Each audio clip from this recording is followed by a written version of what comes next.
இந்த நாள் கர்த்தருடைய வார்த்தை சங்கீதம் 32:8 வாசிக்க கேட்போம்.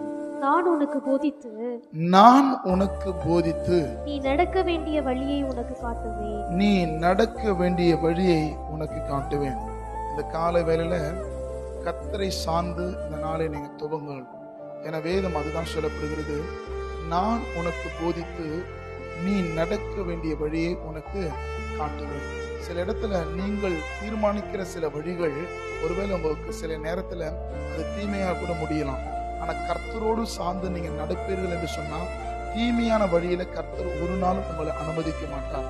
அதனால்தான் ஒவ்வொரு நாளும் ஜபத்தோடு கூட அந்த நாட்களை நீங்கள் கடந்து போவீர்கள் என்று சொன்னால் இந்த காரியங்களை கர்த்தர் மாறுதலாய் முடிய பண்ணி உங்களை ஆசீர்வதித்து கர்த்தர் மகிழ பண்ணுவார். ஆமாம்.